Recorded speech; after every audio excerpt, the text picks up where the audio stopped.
The wedding hall shimmered beneath crystal chandeliers, but the air was tight enough to choke on. Guests whispered behind jeweled fans as the groom, Calum Darrow, reached into his suit pocket with a cold, rehearsed expression. His bride, Leora Mbeki, stood frozen in her elegant white gown, radiant, hopeful, and completely unaware of the storm about to break. Then he unfolded the papers, a prenuptial agreement.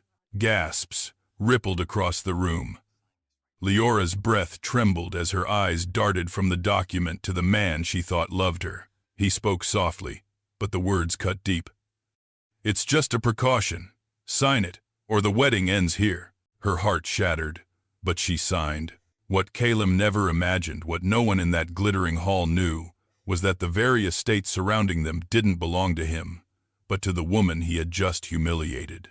Before we continue, let me know where you're watching from and what time it is for you. And if you enjoy emotional African folktale dramas, feel free to subscribe to the channel for more powerful stories. Leora had always been taught that silence was a kind of armor. Growing up in a cramped two-room apartment at the edge of Kimbala City, she learned early that life rarely gave warnings before it delivered its blows. Her mother, Abeni, worked tirelessly as a housekeeper, scrubbing floors, polishing antique railings, and tending to a vast estate that glittered like a world entirely separate from their own. Yet despite the exhaustion carved into her mother's palms, Abeni never complained. She would hold little Leora close at night and whisper, "Your worth is not measured by what you have, child, but by who you are." But life's cruelest truth is that even good people carry secrets. When Leora was just 15, her mother collapsed in the grand foyer of the Darrow estate, the very same place where Leora would one day sign a prenup with shaking hands. Doctors claimed it was exhaustion, but the whispers among the staff hinted at something darker. Tension with the estate's powerful owners, arguments overheard, threats exchanged behind closed doors. Before Leora could piece anything together, her mother was gone, taken by a sudden illness that felt too convenient, too silent, too unresolved. For weeks, Leora drifted through life like a ghost, numb and directionless. But one rainy afternoon, a sharply dressed man appeared at her doorstep, an older black gentleman with silver hair and eyes that held both sorrow and urgency. He introduced himself as Kato Mirembe, the personal lawyer of a man named Elias Warren. Leora had never heard the name before. The lawyer stepped inside, removed his hat respectfully, and revealed a truth that seemed too heavy for her young shoulders. Her mother had been the caretaker, confidant, and according to a sealed document, the secretly acknowledged heir of Elias Warren, the original owner of the massive estate her mother worked in. Elias had no wife, no children, and no trusted family. His only real bond in life was with Abeni, who had cared for him in his final years with loyalty, dignity, and compassion. Grateful and aware of his impending death, he willed everything to her: the entire estate, the surrounding lands, the investments tied to the property, even the staff protections. Abeni never told anyone, not even Leora. Perhaps she feared the consequences, or perhaps she believed she wasn't worthy. Kato explained that the estate was held in trust for Leora until she turned 18, and so, on her 18th birthday, in a quiet, private meeting, Leora signed the papers that legally transferred everything into her name. She had walked out of that meeting feeling as though the world had lost its gravitational pull. She owned an empire, yet she lived in a rented room with peeling paint. She had money enough to silence the world, yet she still worked part-time jobs to pay basic bills because she could not bring herself to touch wealth soaked in grief. But secrets grow heavy, and hers was heavier than most. She visited the estate only twice after inheriting it, once to see where her mother spent her days, once to stand alone in the garden she'd swept as a child. Each time, the walls seemed to stare at her, waiting for her to claim them. But she couldn't, not yet. So she quietly instructed Kato to keep everything discreet. The property continued operating under trusted management. The staff were paid. Repairs were made, but her name remained hidden, as if tucked between the pages of a book no one dared open. Leora wanted a life built on love, not money. A life where someone chose her for her heart, not her inheritance. Years later, when she met Calem Darrow, charming, confident, with a smile that felt like sunlight breaking through winter clouds, she thought she had found that love. They met at a charity outreach where she was volunteering as a youth mentor. Calem seemed captivated by her humility, her quiet strength. He said she was unlike anyone he had ever met, and she believed him. They spent long nights talking about dreams, about building a life together. He told her he loved her because she saw the world in ways he never had. She told him she loved him because he made her feel safe again. But she never told him about the estate.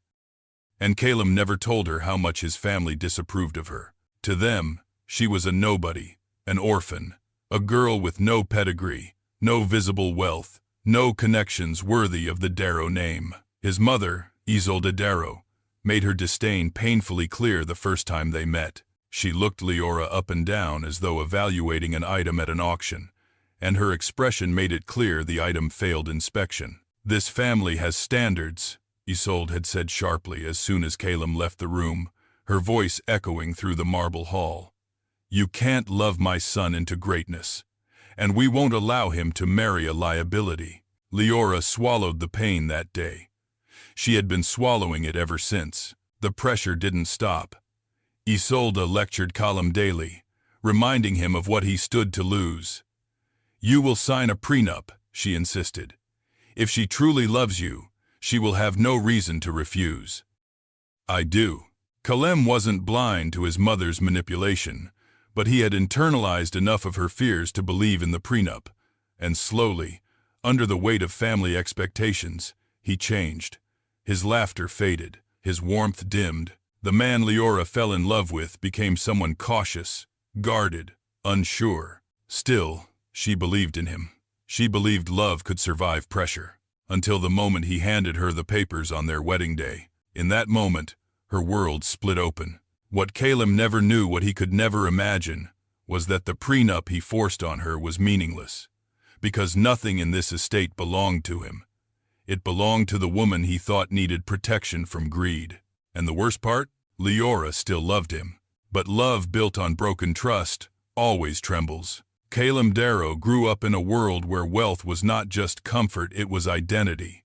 From the moment he could walk, his mother, Isolde, drilled into him that the Darrow legacy was sacred. "We are not like other families," she often said. "We do not mix with people who bring nothing to the table." Every room in the Darrow mansion echoed with that same doctrine. Legacy, purity, control. Calem internalized it over the years, even when he tried to convince himself he didn't. It lingered beneath his skin like a second heartbeat. When he met Leora, something in him shifted. She wasn't like the polished socialites his mother paraded around him. She had warmth, a quiet confidence. She listened in a way no one else ever did. For the first time, Calem felt seen not as an heir, not as an asset, but as a man. He fell for her honesty, her strength, her softness. But falling in love with her meant inviting battle. The moment Isolde found out, the storm began. "What do you know about her?" Isolde demanded one night, pacing the living room with tension so thick it vibrated through the walls. "I know enough," Calem answered. "Enough for what? A fling? An experiment? Certainly not marriage. She makes me happy, mother." Isolde scoffed. "Happiness doesn't last. Wealth does. And I will not allow you to sacrifice generations of family stability for a girl with no background." Calem clenched his jaw, his hands curling into fists. "This isn't about money. It's about who I want to spend my life with." "That's exactly why money matters," she shot back. "What do you think happens when someone with nothing marries someone with everything? They drain you. They leech off you. They pull you down into their chaos. Leora isn't like that," he insisted, but his voice wavered. Isolde's eyes sharpened, catching the crack in his certainty. She stepped closer, lowering her voice. "You think you're the first Darrow man to fall for a sweet face? This family has rules for a reason. If she truly loves you, she will sign a prenup. If she refuses, that tells you everything." He wanted to argue. He wanted to defend Leora with all the conviction she deserved. But Isolde knew exactly where to strike. She reminded him that the Darrow empire, the companies his father left behind, the trust funds allocated for his future, all of it could be taken away if he defied the family council. She played her trump card perfectly. If you refuse the prenup, we will cut you off. Completely. That threat lingered with him for weeks. Caleb began changing subtly. He became more cautious with money around Leora. He hesitated when she talked about the future. He asked more questions about her childhood, her mother, her financial stability, questions that left Leora confused and slightly wounded. She tried to brush it off, attributing it to pre-wedding stress, but the truth seeped through cracks she didn't yet see. A week before the wedding, things escalated. Isolde called Caleb into her private study, closing the door behind her. The room smelled of expensive perfume and old, polished wood. She placed a folder on the mahogany desk and slid it toward him. This is the prenuptial agreement. It protects the Darrow holdings, the trust funds, and every family asset. All she must do is sign. Caleb didn't touch the folder. His stomach twisted. You don't have to do this, he murmured. She's not after our money. Isolde's voice softened in a dangerous, motherly way. Caleb, darling, I'm doing this to protect you. You may trust her heart, but you cannot trust the unpredictability of life. People change. Marriages fail. Accidents happen. Divorce courts get ugly. This prenup protects both of you, especially you. He exhaled heavily. I don't want her to think I don't trust her. If she loves you, she'll understand. A pause. If she doesn't, better to find out now. Isolde's manipulation dug deep, and Caleb, raised to believe her voice carried absolute authority, let his growing fears overshadow his love. But deep down, he knew Leora would be hurt. He knew this would break something fragile between them. Still, he convinced himself it was necessary. He tried to justify it as responsibility, not distrust. He convinced himself that every wealthy man did this. But the truth was simpler. He wanted approval from his mother, from the family, from the legacy he'd been groomed to protect. On the night before the wedding, he sat alone in his room, staring at the prenup papers. His chest tightened with guilt. He whispered into the silence, "She'll understand, right?" But even he didn't believe it. Meanwhile, Leora spent the evening with her closest friend, Amaya. They laughed softly, reminiscing about their lives, their hopes, their fears. But beneath her smile, Leora carried a weight she couldn't share: the ownership of the estate, the legacy her mother left behind, the truth she feared would ruin everything. Amaya noticed the distant look in her eyes. You okay? She asked gently. Leora forced a smile. Just nerves. Big day tomorrow. Amaya squeezed her hand. You deserve happiness, Lee. Don't let anyone make you feel less. Those words became a shield in Leora's heart. The next morning, tensions reached their peak. While Leora prepared with serene determination, Isolde interrogated every detail of the ceremony, ensuring it displayed the Darrow superiority. She strutted through the venue, issuing sharp commands to staff, commenting loudly on how humble origins required immaculate presentation. Caleb watched his mother with a mix of guilt and resentment. He wanted the day to be perfect for Leora, but the prenup weighed on him like a stone chained to his ribs. Right before the ceremony, Isolde approached him again. You have the papers, yes? He stiffened. Yes. And you'll handle it? He hesitated. It feels wrong to do it there, in front of everyone. Isolde's voice sliced through him. Then do it before the vows. If she refuses, the wedding ends instantly. I won't have a parasite entering this family. His throat tightened. Don't talk about her like that. Then prove she isn't. Her words burned into his mind. In that moment, Caleb realized he was no longer fighting for love. He was fighting for approval, for security, for the version of himself his mother had shaped. As the ceremony began, he forced a smile. Leora walked down the aisle, glowing with love, unaware of the storm waiting to strike. Isolde watched with satisfaction, confident she held control over both of them. But beneath the gold-trimmed roof of that grand hall, destiny was already shifting. The estate, she believed, belonged to her son. The empire she guarded so fiercely had never been his to begin with. And soon, the truth would tear their world apart. The wedding day unfolded like a grand theatrical performance, one meticulously crafted to showcase the power and prestige of the Darrow family. Sunlight poured through the stained glass windows of the estate's private cathedral, scattering vibrant colors across the marble floor. A full orchestra played a soft, breathtaking melody. Guests in shimmering gowns and tailored suits filled the pews, murmuring in pretentious admiration for the wealth around them. Everything looked perfect, except the tension woven tightly beneath the surface. Leora stood behind a pair of carved wooden doors, her heart pounding with nervous excitement. The satin fabric of her dress hugged her frame gracefully, the delicate beadwork glimmering like a constellation. For a moment, she allowed herself to imagine this day as she had once dreamed it, gentle, hopeful, sacred. She had envisioned Caleb's face lighting up when he saw her walk down the aisle. She wanted to believe that love alone could carry them through any storm. But as she stood waiting for the cue to enter, she sensed an unusual heaviness in the air. The whispers behind her bridesmaids, who belonged more to Caleb's family than to her life, were laced with judgment. Poor thing. She really thinks this is a fairy tale. She'll never fit into this world. I heard the prenup is brutal. Wealthy families have to protect themselves, you know. Leora tried to shut their voices out, but each word stung like a lash. She swallowed hard, reminding herself that none of them understood her. None of them knew where she came from, what she carried, what she had survived. The doors opened. A collective gasp echoed through the aisle as she stepped forward. Some gasps were admiration. She was undeniably stunning, but others were tinged with disdain, as though she were a wildflower forced into a bouquet of roses. Leora kept her head high, her eyes soft, her steps steady. She searched for Caleb at the altar. He looked handsome, strong jawline, tailored suit, a posture that screamed confidence. But something in his expression was wrong. He wasn't smiling. His eyes weren't glowing with wonder. Instead, they were clouded, troubled, distant.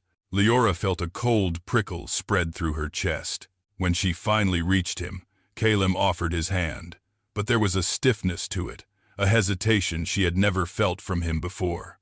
She looked at him gently, silently, pleading for reassurance. He didn't meet her eyes. The ceremony began, the priest's voice resonating through the hall. The vows approached slowly, each second stretching thin. Leora's breath grew shaky, nerves swirling into dread she didn't want to name. Then everything stopped. Before the priest could move to the exchange of rings, Caleb raised his hand.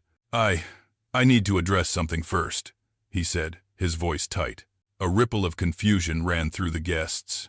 Isolde Darrow, seated in the front row, nodded subtly as if she had been waiting for this moment. Caleb exhaled deeply and reached into the inner pocket of his suit. Leora's heart dropped before she even saw the papers. He unfolded them with trembling fingers. The crisp white sheets seemed blinding under the cathedral lights. The sound of rustling paper echoed like thunder through the silent hall. I need you to sign this, he said quietly, though his words carried to every corner of the room. A prenuptial agreement. The guests gasped, some covering their mouths in shock, others smirking as though their suspicions had been confirmed. Leora stared at the document, her vision blurring. Her ears rang, her throat tightened painfully. This couldn't be happening. Not here on their wedding day. Not in front of everyone. Caleb avoided her gaze, his voice cracking slightly. It's just a precaution. My family insists. If you love me, you'll sign it. The room spun around her. Her fingers trembled uncontrollably. She could feel hundreds of eyes stabbing into her skin. She felt naked, exposed, betrayed. She tried to speak, but her voice faltered. Caleb, why now? Why didn't you tell me before? His jaw clenched. I didn't want to worry you, but this is necessary. We can't continue without it. Leora's chest constricted. The ceremony, the decorations, the guests, the orchestra. Every detail had been orchestrated for perfection, yet here she was, humiliated before the world. The man she loved enough to marry didn't trust her. He believed she could one day become a threat, a burden, a liability. The irony clawed at her heart. If anyone needed protection from greed, from deception, from exploitation, it was her, not Calum. He had no idea who she truly was, what she already owned, what she had inherited. He had no idea that the entire estate, all the wealth surrounding him, didn't belong to the Darrows anymore. It belonged to the woman he was publicly shaming. A heavy silence blanketed the cathedral. People exchanged whispers like sharp knives slicing through the air. I knew she was after his money. Poor Calum. He needs to be careful. She should be grateful he even considered marrying her. Every word sank into Leora's skin, burning her from the inside out. Calum's mother looked triumphant. She sat with her back straight, chin high, lips curled into a satisfied smirk, as though the humiliation of another human being was a family tradition worth celebrating. Leora took the pen with trembling hands. She could have refused. She could have walked away, watched the Darrow dynasty crumble under the weight of their own arrogance. She could have revealed everything, ended the story before it even began. But she didn't. She signed, not because she agreed, not because she believed she was being treated fairly. She signed because she wanted the wedding to proceed. She wanted to believe love could survive even this. She wanted to give Calum one more chance, hoping the storm would pass and the man she loved would return to her. When she handed the paper back, her smile was gone. Her innocence was cracked. Her heart was bleeding, but her dignity remained. The ceremony resumed, but the magic was dead. The vows felt hollow. The ring felt cold against her skin. Calum's kiss tasted of guilt, not passion.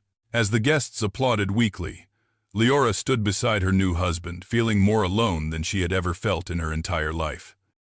What no one knew, what even Calum could not have imagined, was that the ink she had signed upon would soon mean nothing. The prenup was a shield meant to protect the Darrow legacy, but their legacy had never truly belonged to them, and the woman they feared would steal their wealth was, in fact, the rightful owner of everything they were desperate to protect. The storm had only begun.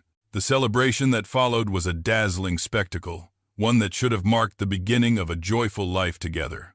Champagne flowed like liquid gold, chandeliers glimmered overhead, and the string quartet played melodies so soft they felt like silk brushing against the senses. Guests chatted animatedly, taking photos, complimenting each other's attire, admiring the lavish decor of the reception hall.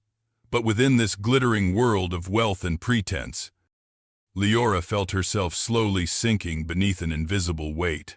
She walked beside Calum, her hand resting lightly on his arm as they moved through the crowd, greeting well-wishers.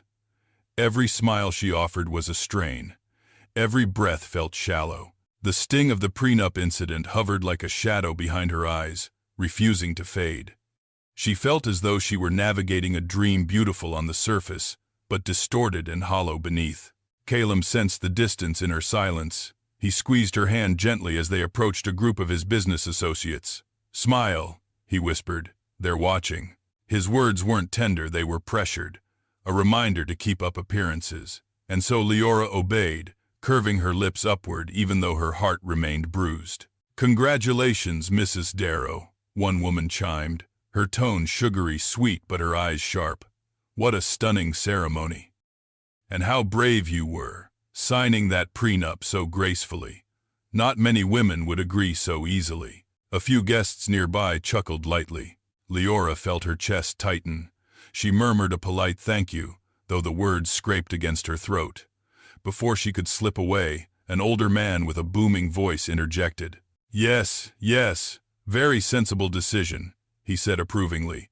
"The Darrow fortune is no small matter. Smart thinking on Calum's part, protecting his assets. You understand."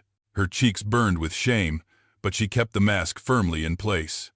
"Of course," she replied softly. Calum shifted uncomfortably, offering a forced smile, but he didn't correct them.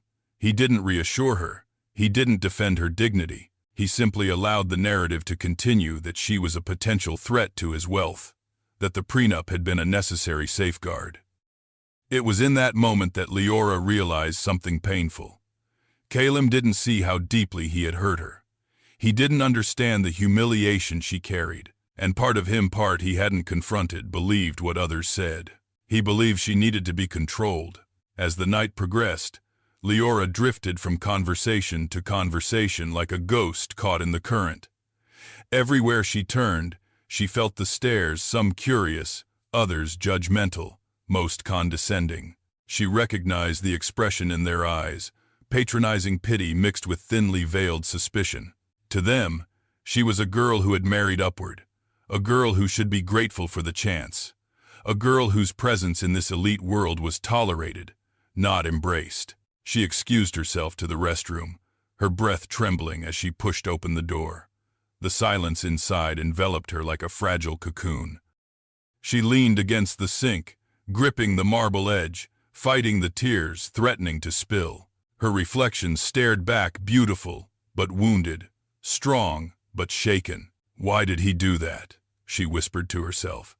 Why didn't he trust me? The door creaked open, breaking her solitude. It was the head housekeeper, Mama Razi, a warm, middle-aged woman with kind eyes and a familiar gentleness. She had known Leora since childhood, though Leora was certain Mama Razi did not recognize her as the little girl who used to wait for her mother near the servants' quarters. "My dear," Mama Razi said softly, placing a comforting hand on Leora's arm. "Are you all right?" Leora forced a steady breath. "Yes, I'm fine, just overwhelmed." Mama Razi shook her head gently. "You are not fine. I saw your face when he gave you that paper." Her voice carried honesty stripped of judgment. No bride should sign something like that on her wedding day. It was wrong. The sincerity in her words cracked something inside Leora. Her voice quivered. "It hurt, more than I thought it would." Mama Razi's gaze warmed with sympathy. "You have a good heart. I see it in your eyes. Don't let anyone dim that." Leora swallowed hard. "Thank you." Mama Razi hesitated, then added in a low voice, "If you ever need someone to talk to, I am here." As the housekeeper exited, Leora wiped her eyes and forced her breathing to steady. She didn't have time to fall apart, not tonight. She adjusted her veil, fixed her mascara, and prepared to step back into the storm. Later, after the reception wound down and the last of the guests departed, Leora and Caleb retreated to the bridal suite. The room was breathtaking, rose petals scattered across the floor, candles flickering in warm pools of light, champagne chilling on a crystal-trimmed table. It should have felt romantic. It should have felt safe. Instead, the tension between them was suffocating. Caleb removed his jacket and loosened his tie. "You were quiet tonight," he commented casually, as though nothing unusual had happened. Leora's voice was soft but steady. "You humiliated me." Caleb froze. "What?" She turned to face him fully. "The prenup. Why did you do it like that? Why on the altar? Why in front of everyone?" He sighed, rubbing the back of his neck. "My mom insisted that you sign before the vows. She said it was the proper time. I just followed her advice." "Your mother's advice?" Leora asked, bitterness creeping into her voice. "This was our wedding, Caleb, not a business deal." "I know," he said quickly. "I wasn't trying to hurt you. You signed it anyway, so I thought. Because I didn't want to ruin the wedding." Her chest trembled, "But that doesn't mean I wasn't hurt." He walked toward her, reaching for her hands, but she stepped back. "Leora, I love you," he insisted. "This was just precaution. You know my family's situation. You know how my mother worries about appearances and what about your worries?" She interrupted. "Do you trust me? Or do you think I'm here to take something from you?" His silence was the answer, a silence that cut deeper than any accusation. Leora turned away, her chin trembling. "I trusted you, completely. But today, you didn't stand with me. You didn't protect me." Caleb exhaled shakily. "I'm trying, Leora. You have to understand my family is complicated. There are expectations, responsibilities. I can't just ignore them." She closed her eyes, a tear slipping down her cheek. "And I'm not part of those expectations." He reached for her again, but she retreated to the window, looking out at the sprawling estate shimmering beneath the moonlight. The irony twisted like a knife. He believed she needed protection from his wealth, yet he lived his life in the middle of her inheritance. He didn't know. Not yet. So she swallowed her pain. She steadied her voice. "I just need some time." Caleb hesitated before nodding. "Okay, I understand." But he didn't. That night, as Caleb fell asleep beside her, Leora lay awake, staring at the ceiling. Her wedding night wasn't filled with tenderness or joy. It was filled with regret, disappointment, and a fragile thread of hope she wasn't sure she could still hold on to. The estate walls felt heavy around her, like memories waiting to resurface, like truths waiting to be revealed. She belonged to this place in ways Caleb could never imagine. One day, he would know. One day, everyone would know. But tonight, she lay quietly in the dark, trying to protect the last fragments of her heart. In the days that followed the wedding, the estate felt different to Leora, alive in ways she had never noticed before. Every corridor, every ornamental vase, every chandelier seemed to watch her with silent recognition, as though the very walls whispered memories of her mother. It was strange returning here as the lady of the house when she had once walked these same floors as the daughter of a housekeeper, waiting patiently in back rooms while her mother finished her work. Now she moved through the mansion not as a child lost in shadows, but as a woman carrying a secret powerful enough to uproot everything. Yet the tension between her and Caleb lingered like frost that refused to melt. On their first morning as newlyweds, Leora stepped out into the hallway, hoping a walk would clear her mind.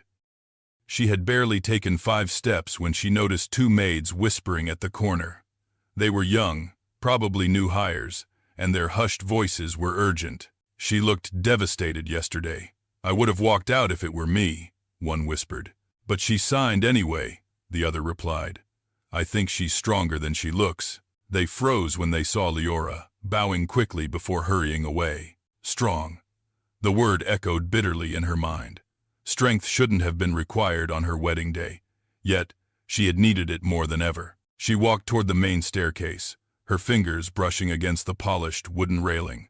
This was the same railing her mother polished for hours each week. Leora paused, her heart tightening as she remembered the way her mother hummed softly, her hands moving expertly along the grain. "Mama, I wish you were here," she thought mournfully. As she descended the stairs, she noticed something else, an odd pattern in the way the staff treated her. They weren't just respectful, they were reverent, unusually so. In the kitchen, the chef insisted she sit while he brewed her tea personally. The housemaids rushed to open doors before she reached them. Even the groundskeepers nodded deeply when she passed, almost bowing. It didn't feel like the polite service offered to a bride entering a wealthy family. It felt like something deeper, like loyalty. But loyalty to what? Or to whom? During lunch, she joined Caleb and his mother in the lavish dining room. The table stretched so long it felt like a bridge between enemies, not family. Caleb seemed distracted, scrolling through his phone, while Isolde maintained her usual posture, stiff-backed, chin raised, judgment radiating from her like a second perfume. Leora took a seat quietly. The room fell into an uncomfortable silence. Isolde spoke first. "You'll need to attend the Darrow Foundation luncheon this Saturday. As Caleb's wife, it's important you present yourself properly." Leora kept her tone polite. "Of course, I'll be there." Isolde's eyes narrowed slightly, searching for a weakness. "And the prenup? I trust there are no lingering issues?" Leora felt her stomach knot. She kept her voice steady. "I signed it, didn't I?" "And wisely," Isolde replied with a smug smile. "It shows you understand your place." Caleb glanced up, frowning. "Mother, that's enough." Isolde waved her hand dismissively. "I'm only pointing out the importance of maintaining security. Wealth attracts opportunists." Leora stared at her fork, gripping it tightly to keep her composure. If only she knew the irony of her words. Suddenly, the butler entered the room, bowing respectfully. "Madam, Miss, there's an issue in the West Wing that requires attention." Isolde huffed impatiently. "Handle it yourself."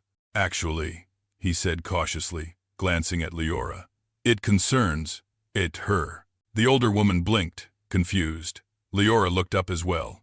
Me? Yes, madam, the butler replied.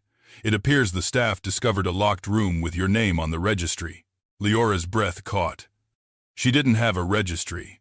She had never created one. Yet something deep in her memory stirred gentle whispers of her mother telling her about a room she should never enter. Before Isolde could protest, Leora stood. I'll go have a look. Calem rose with her. I'm coming too. Isolde followed reluctantly, alarm flashing briefly in her eyes. The staff led them through the west wing, a quieter part of the mansion rarely used by the Darrows. The air grew cooler, the hall narrower. Paintings along the walls depicted the estate's history. Lush gardens, old owners, gatherings from generations past. And then, they reached a heavy oak door sealed with an antique brass lock. There, the butler said. We found it while cleaning. It was hidden behind an unused tapestry. The engravings match this, madam. He handed Leora a small bronze key with her initials LM, carved elegantly along the shaft. Her fingers trembled as she held it. Isolde's expression twisted in confusion. Calem looked from the key to his wife, bewildered. How is there a room with your initials? Calem asked gently. I don't know, Leora murmured. But she did know. Deep down, she knew this had something to do with her mother and Elias Warren. Slowly, she inserted the key and turned it. The lock clicked open. The door creaked as it swung inward, revealing a room frozen in time. Dust motes drifted across soft sunlight, filtering through old curtains. A faint scent lavender, her mother's favorite, lingered in the air. Inside were simple furnishings, a wooden chair, a sewing machine, a trunk, and shelves lined with journals. Leora stepped inside on unsteady feet. She recognized everything. This was her mother's room, not the cramped quarters assigned to servants. This was private, personal, hidden, a sanctum carved for someone cherished, someone trusted. Isolde frowned. What is this place? Why does it exist? The butler answered, looking uneasy. This wing was closed off years ago, before even you moved in, Madame Darrow. Calem turned to Leora. Why are your initials on the key? She swallowed hard. Memories flashed before her, her mother whispering stories of kindness from a man named Elias, the owner who treated her with respect unlike others, the man Leora never met but who had shaped her fate. I think this room belonged to my mother, she whispered. Isolde's face contorted. Impossible! A housekeeper wouldn't be given a private room. Leora's voice remained steady. She wasn't just a housekeeper. Not to Elias. Calem furrowed his brows. What does that mean? Before she could explain, her eyes fell upon the trunk in the corner. She knelt before it, lifting the lid slowly. Inside were neatly folded clothes, embroidered cloths, a photo of Leora as a child, and a sealed envelope with her name written in her mother's delicate handwriting. Her breath hitched. She opened it. Inside was a note. My Leora, if you're reading this, then the time has come for the truth.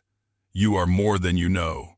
This estate, this home was built not just of bricks, but of promises. Elias loved you as his own granddaughter, and he made sure you would never be left unprotected. The inheritance is yours. I kept this room for you. One day, you will walk these halls not as a servant's daughter, but as the rightful heir. Leora's vision blurred with tears. She clutched the letter to her chest as her heart broke open in a storm of grief, love, and revelation. Behind her, Calem stared wide-eyed. Isolde appeared pale, her confidence cracking for the first time. What inheritance? Calem whispered, horrified but awestruck. Leora wiped her tears, her voice trembling. The estate, she said quietly. My mother didn't die without leaving something behind. Elias Warren left everything to her, to us. The room fell silent. The truth had begun its ascent from the shadows. But this was only the beginning. The days after discovering her mother's secret room unfolded like a slow-moving storm, building tension with every hour. Leora felt as if she were living in a house full of echoes, echoes of her mother's footsteps, her soft singing, her whispered warnings. Each time she passed the West Wing, she felt drawn back to that hidden room, the place her mother had preserved like a time capsule waiting to be opened. And the more she explored its contents, the clearer everything became. Her life had never been as small or insignificant as the Darrows believed. But with truth came responsibility, and with responsibility came danger. Calum had barely spoken since they uncovered the room. He kept watching Leora from across hallways and breakfast tables, curiosity wrestling with uncertainty in his eyes. He wanted to ask questions, she could feel them simmering beneath his silence, but pride held him back. Pride and something else, fear. He didn't know whether the truth would crumble everything he had been taught to believe. On the third day, Leora returned alone to her mother's room. She sat cross-legged on the floor with the trunk open beside her, sorting through stacks of documents, old letters, and journals. Each journal was filled with her mother's handwriting, elegant, steady, patient. Her mother wrote about Elias Warren with reverence. He had treated her as an equal, valued her wisdom, trusted her with decisions about the estate. He had no heirs, no bloodline to continue his legacy. So he had chosen a Benny, chosen her out of respect, not out of romance, chosen her because she was the only person who had shown him unwavering kindness in a lonely, wealthy life. Leora read the final journal entry several times. I fear the Darrows grow bolder. Elias is gone, and they want control of everything. I must protect Leora. I must keep her hidden from their greed. One day, the truth will be hers. The warning sank into Leora like a stone. Had the Darrows truly pressured her mother to her breaking point? Had they feared Elias's decision so much that they pushed her out silently, cruelly hoping to erase her existence? Her hands tightened around the journal. She needed answers. Later that afternoon, Leora met with Cato Mirembe, the lawyer who had finalized the inheritance years ago. She requested the meeting quietly, in the far corner of the estate's garden where prying eyes couldn't linger. Cato arrived with his usual calm presence, dressed impeccably in a charcoal suit despite the warm weather. His voice remained steady as he bowed his head in respect. Madam Leora, it has been many years. Too many, she agreed. I need clarity. Everything my mother left behind. I want to understand it all. Everyone, Cato hesitated. Are you certain? Once you fully step into your inheritance, you cannot go back. Secrets protected for years will surface. I'm ready, she said, though her heart trembled. I've been ready since the day Calum humiliated me. Cato studied her expression. Then allow me to explain everything.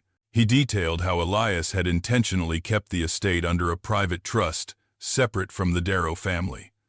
The Darrows had always believed they would one day control it, but Elias had never trusted them. He believed they were too obsessed with maintaining power and image. So he had built safeguards, legal structures, ensuring the estate would pass to a Benny and her only child, Leora. What about the Darrows' influence? She asked. Cato sighed. They tried to interfere. They pressured the trustees. They questioned your mother's legitimacy. They insulted her behind closed doors.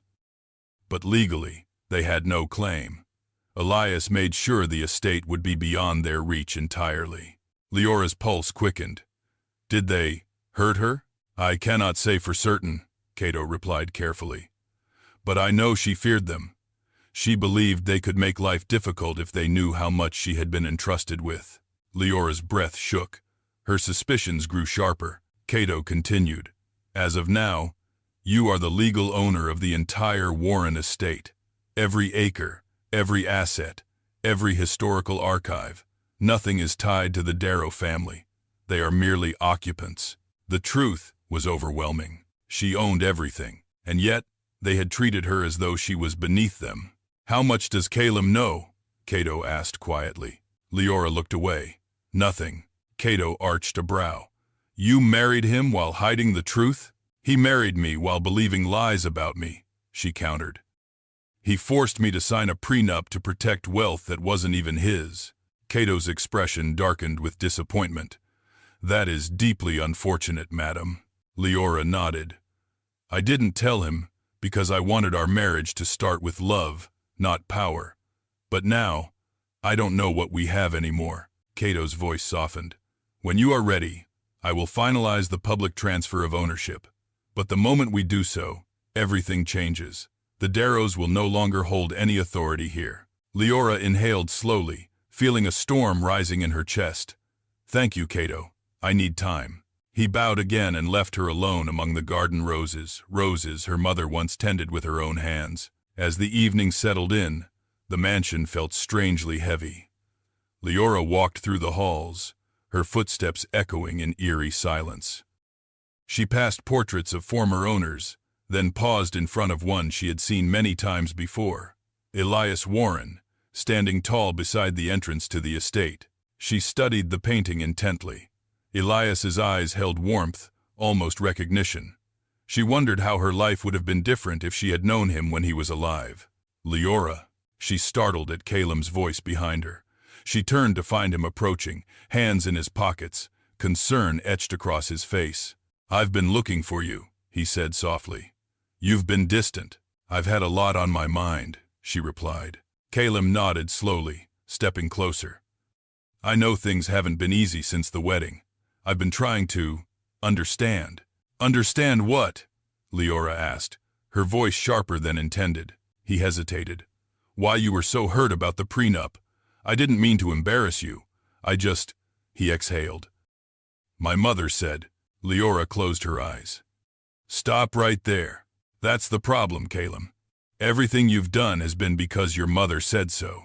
That's not fair. It is fair, she insisted, because you didn't defend me. Not once. Not when your family mocked me. Not when people called me a gold digger. Not even when your mother said I wasn't worthy. His jaw tightened. Leora, I love you, but I also have responsibilities. My family, your family does not own you, she said quietly, unless you let them. The silence between them swelled. Calem swallowed hard. You've changed since we found that room. You're hiding something.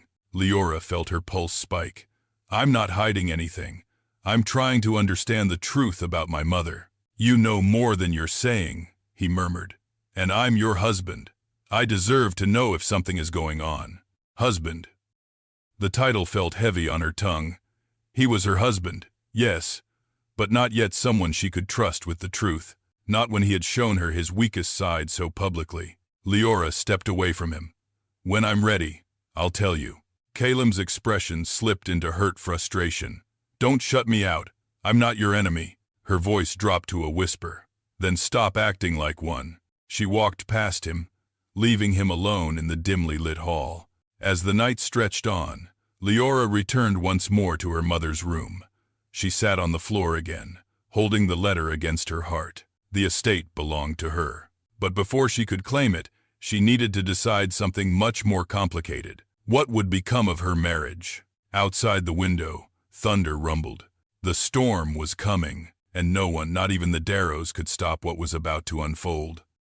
The mansion always had a quiet hum, distant footsteps, murmured conversations among staff, the faint clinking of china from the kitchens, but over the following days, that hum shifted into something sharper. There was a subtle tension rising inside the walls, as if the estate itself sensed a secret stirring beneath its floors. Calem felt it too. He found himself walking hallways he once ignored, noticing glances he had never paid attention to, catching whispers that seemed to stop the moment he approached. Everywhere he went, the staff behaved differently around Leora. They greeted her with unusual warmth, almost reverence. When she entered a room, they straightened their backs. When she spoke, their eyes softened with an unexpected familiarity. It ate at him in a way he couldn't explain. One morning, Calem stood at the kitchen entrance, observing quietly as Leora chatted with the chef. She was laughing, a small, soft laugh he had heard less and less lately. The chef beamed at her like a proud uncle. A housemaid placed a warm shawl over Leora's shoulders before she stepped out onto the terrace, fussing over her with genuine concern. Calem frowned. Why were they treating her like someone important, more important than him? He stepped into the kitchen. The staff immediately straightened, their smiles fading into polite neutrality. He wasn't sure which bothered him more, their respect for Leora or the distance they showed him. "Is something going on?" Calum asked, crossing his arms. The chef froze. "Sir, you've all been attentive to my wife." The maids exchanged glances. No one spoke. Calum's tone hardened. "If there's something I should know, say it." Mama Razi, the head housekeeper, stepped forward carefully. "We are simply showing her the respect she deserves." I won. His jaw tightened. "Because she's my wife?" Mama Razi hesitated. "Because of who she is." He narrowed his eyes. "And who, exactly, do you think she is?" Before she could reply, Leora re-entered the kitchen through the terrace door. "Is everything okay?" Calum straightened, forcing a smile. "Yes, just asking a question." But Leora sensed the stiffness in the room. She glanced at the staff. They lowered their heads respectfully and dispersed. When they were alone, Calum asked, "Why do they treat you like that?" "I don't know," Leora said gently, though guilt tugged inside her. "Maybe because I'm new. That's not it." His voice was quiet, troubled. "It's like they already know you." Her breath hitched. She managed a soft, controlled tone. "Calum, they're just being kind." He studied her. His gaze was sharp enough to see through lies, but not deep enough to understand the truth. "Ever since we found that room," he said, "you've been different, holding things back, avoiding me." "Because I'm processing everything," she whispered. He stepped closer. "Then let me in. Whatever you found out, I want to help." But he didn't know the weight of what he was asking. Leora gently stepped back. "I'm not ready yet." Calum swallowed his frustration. "You're my wife. I deserve the truth." She stiffened. "You also believed I'd betray you for money." He flinched. "Leora, trust is earned, Calum." Her voice was soft but unyielding. "And you broke it." He opened his mouth to argue, but the words died on his tongue. She wasn't wrong. Later that afternoon, Calum retreated to his father's old study, a place filled with leather-bound books, mahogany shelves, and the faint smell of old tobacco. He sat heavily in the chair behind the desk, rubbing his temples. His mind wouldn't stop racing. He thought back to the discovering of the room. The key, the initials, Leora's tears as she read her mother's letter. What did all of it mean?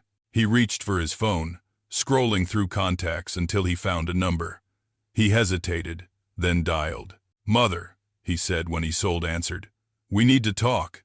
Isolde arrived an hour later, sweeping into the study with her usual regal composure. She took one look at Calum's face and frowned. "What's wrong?" Calum didn't mince words. "The room we found. It belonged to Leora's mother." "So?" she snapped. "Servants had rooms. What of it?" "This one wasn't a servant's room." He leaned forward. "It had personal belongings, journals, letters, and—" Isolde's voice sharpened. "And what?" Calum hesitated. "It looked like Elias Warren held her in high regard, much higher than we knew." Isolde's expression flickered, something dark crossing her eyes. Elias was eccentric. He showed inappropriate favoritism to that woman. Everyone knew that. Calum looked up sharply. "What do you mean, inappropriate?" "Nothing," Isolde said quickly. "Just that he trusted her more than he should have." "Mother," Calum's voice lowered dangerously. "What aren't you telling me?" She crossed her arms defensively. "Whatever he gave her, it was symbolic. Don't overthink it." Calum stared at her. For the first time in his life, he saw cracks in his mother's facade, something she was hiding. He didn't push further, but doubt began wrapping itself around his heart like thick vines. Later that evening, he went searching for Leora again.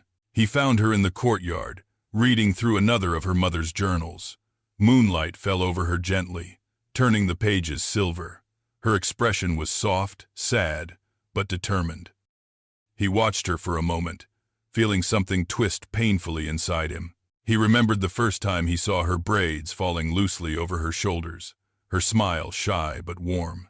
She had captivated him instantly, not because she was wealthy, not because she came from a prestigious background, but because she felt genuine. He once told himself he would give her the world. Yet here he was, scrambling to understand the world she came from. He approached quietly. Leora. She closed the journal gently and looked up at him. "Can we talk?" he asked, his voice low. She nodded, but her guard was still up. Caleb sat beside her on the stone bench. For a long moment, neither spoke. The fountain nearby trickled softly, filling the silence between them like an unspoken truth. Finally, he said, "I feel like I'm losing you." Her breath caught. "Caleb, I know I hurt you," he continued, voice cracking. "I know I should have protected you. I should have defended you. But I'm trying to understand everything, and I feel like every step I take, you move further away." Her eyes softened but remained cautious. "You're not losing me. I'm just rebuilding myself." After what happened, Caleb lifted his eyes to hers. "If there's something I need to know, something important, please tell me." Leora hesitated, gripping the journal tightly. The night breeze carried the scent of roses, the same flowers her mother once tended. "I found things in my mother's room," she said quietly. "Things that change everything." His heart pounded. "What things?" "Secrets," she swallowed. "About the estate. About why my mother feared your family." Caleb's breath stopped. "Feared? Why?" But she shook her head. "Not yet. I still need time." He felt frustration rising, but he swallowed it. If he pushed too hard now, he might shatter what little trust remained. "All right," he whispered. "I'll wait." Leora exhaled shakily. "Thank you." He reached for her hand, and after a long pause, she let him hold it. For the first time since the wedding, they sat in silence that wasn't hostile. It was fragile, careful, searching. But the shadows of the estate watched them closely. And in the rooms above them, buried secrets continued to shift, waiting for the day they would tear the Darrow family apart. The tension between them wasn't ending. It was only beginning. Rumors spread through the Darrow household like wildfire, carried by hushed whispers and nervous glances. By the end of the week, something in the air felt unmistakably wrong, thick, restless, and crawling beneath the surface like an unseen threat. Even Leora could sense it, though she barely understood its source. But the truth was simple. The Darrow family was in trouble, and trouble had a way of revealing the true nature of people. It began subtly. Papers scattered across Caleb's desk, phone calls answered in clipped tones, meetings that ran late into the night. Leora observed him from a distance, watching a tension coil inside him like a knot he couldn't untie. She wanted to ask, but their relationship still felt too fragile. One wrong question and everything might shatter again. One evening, however, the truth forced its way out. Leora walked into the study and found Caleb pacing back and forth, his jaw tight, his fists clenched. Documents lay strewn everywhere, financial reports, legal letters, printed emails. He didn't notice her at first. "Caleb," she said softly. He froze, then turned with the look of a man trying and failing to keep himself together. "Leora, I didn't hear you." Very teen, she stepped closer. "What happened?" He hesitated. Then, with a heavy sigh, he sank into the leather chair behind the desk. "My family's investments, they've collapsed." Her eyes widened. "Collapsed? How?" Caleb rubbed his temples. "Bad decisions, risky ventures. Mother refusing to listen. The board warned her, but she pushed for expansion anyway. Now everything is crashing down around us." Leora's heart ached. She knew the Darrows valued wealth as much as air. Losing that would be like losing identity. "Is it serious?" she asked. Caleb looked up, expression grim. "Serious enough that my mother wants me to ask you for help." Leora blinked. "Help? How can I help?" He swallowed hard, as if the words were painful. "She thinks your family might have something saved, that maybe you could contribute to stabilizing the situation." Leora stared at him in stunned silence. "Caleb, you know I grew up with nothing." His cheeks flushed with shame. "I know. I told her that, but she doesn't believe it. She keeps insisting you must have something hidden away, some inheritance, some savings." A mixture of confusion, anger, and bitter irony twisted through Leora's chest. "If only they knew the truth," Caleb continued, frustration seeping into his voice. She said you should prove your loyalty by supporting the family in a moment of crisis. Leora stiffened, heat rising behind her eyes. Prove my loyalty? By giving your family money? Calum rubbed the bridge of his nose. I told her you can't, but she's not listening to me. She thinks you're refusing out of selfishness. Leora exhaled, forcing herself to remain calm. Calum, do you think that too? His eyes snapped open in shock. No! Leora, how could you even— Because sometimes, she interrupted softly, it feels like you see me the way she trained you to see the world. Calem's face fell. Leora, but she turned away, swallowing the hurt swelling in her chest. Your mother has never liked me. She will blame me for anything.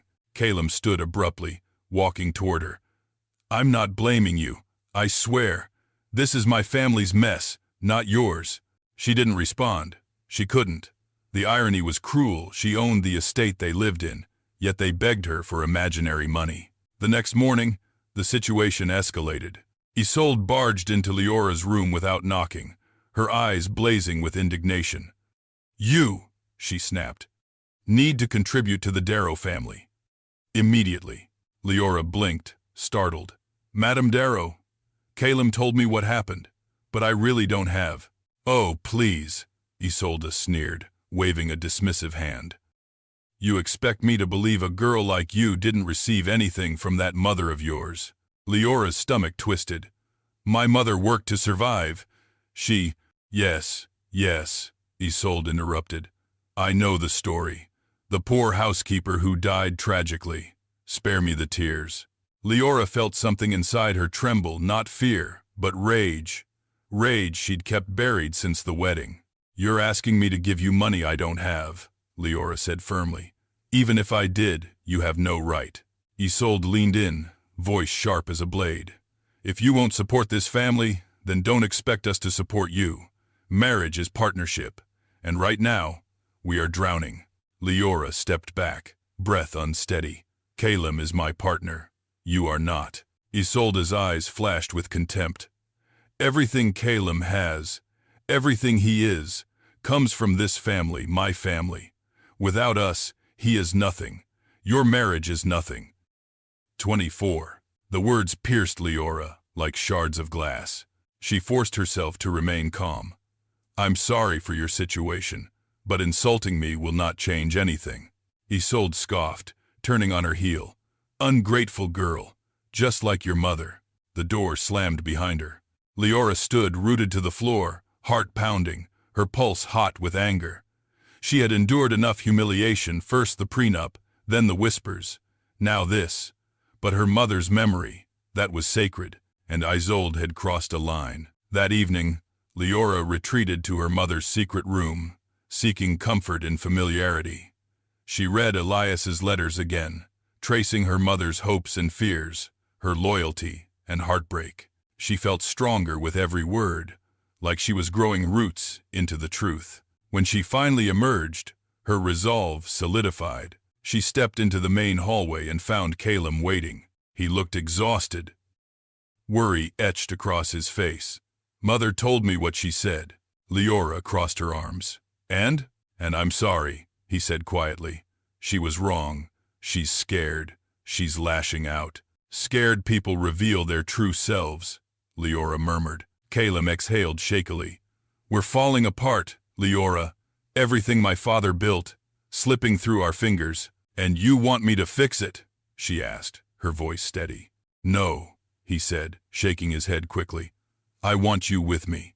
I want us to face this together. Her heart cracked at the sincerity in his voice, but pain still weighed heavy between them. Calum, she whispered, if I tell you something big, will you listen? Really listen? He stepped forward, his eyes locked onto hers. Yes, but she hesitated. This wasn't the right moment. Not yet. Instead, she reached for his hand, holding it gently. I'm here. I'm not abandoning you. But I need space to understand everything before I make any decisions. He nodded, swallowing hard. I'll wait. But behind his eyes, doubt still flickered like a trembling candle. And as Leora walked away, She knew the truth was no longer something she could keep hidden much longer. The Darrow family was spiraling. The estate was watching. The staff knew more than they let on. And soon, the storm would break wide open. The following days felt like walking through a minefield, quiet at first glance, but trembling beneath the surface with the threat of explosions. The estate had always been vast, beautiful, and meticulously organized, but now it carried a strange weight, as though every hallway held a secret waiting to burst free. Leora felt it constantly. Whispers followed her. Staff members exchanged anxious glances. Even the air felt tight, charged with anticipation. But the truth didn't fully materialize until one rainy afternoon. Leora had been sorting through her mother's belongings in the hidden room again, sitting across from the old trunk filled with journals, letters, and documents. She'd read each one carefully, but every time she thought she'd reached the end of the mystery, a new layer revealed itself. Now, something pressed at her, an instinct she couldn't ignore. She noticed one journal she hadn't opened before, a thin, leather-bound book tucked beneath a stack of linens. The cover felt worn beneath her fingers. When she opened it, the first page revealed a date 1 week before her mother died. Her hands trembled as she read the words written in her mother's careful, emotional script. "I fear the Darrows have found out more than they should. Elias's final will has been activated, and someone informed them that he left everything to me. They confronted me yesterday. They threatened me. They said I was stealing from them even though they know the truth." Leora gasped, heart pounding. Threatened. Her mother had been threatened. The entry continued. "I don't know what they are capable of. They are desperate. They have controlled this estate for so long, they cannot bear to lose it. Kalem's father tried to calm the situation, but his wife is relentless. I fear what she might do. For the first time, I worry for my safety, and for Leora's future." A lump formed in Leora's throat so large she struggled to breathe. Tears blurred her vision. She kept reading. "If something happens to me, it won't be an accident. Leora must know the truth, even if she learns it later. I pray she finds the strength to claim what is hers." Leora shut the journal, her entire body trembling. Her mother hadn't just died. She had been terrified, pushed to the brink by the Darrows, attacked by their greed, suffocated by their desperation. Whether or not they harmed her directly, they had certainly driven her to exhaustion, fear, and collapse. A surge of emotion crashed through Leora. Grief, rage, betrayal, heartbreak. It pulsed through her veins like fire, burning away any lingering hesitation. The truth demanded to be revealed, but not yet, not without the remaining pieces of the puzzle. She needed proof. As she wiped away her tears, Mama Razi suddenly appeared at the door. The housekeeper's face softened when she saw Leora in distress. "Child, you found her words, didn't you?" Leora looked up, startled. "You knew?" Mama Razi stepped inside slowly, her hands wringing nervously. "I didn't know what exactly she wrote, but I knew your mother was scared. We all saw it. The way Madame Darrow cornered her. The way she questioned her loyalty every day." Leora's voice quivered. "And no one helped her?" Mama Razi lowered her eyes, guilt lurking in their depths. "We were servants, and the Darrows were powerful. Speaking out would have meant losing our jobs or worse." Leora exhaled shakily, understanding yet still wounded. "My mother trusted you." "I know," Mama Razi whispered, "and I failed her. But let me help you now." Leora nodded, her breathing steadying. She needed allies now more than ever. Mama Razi continued. "There's something else your mother left behind.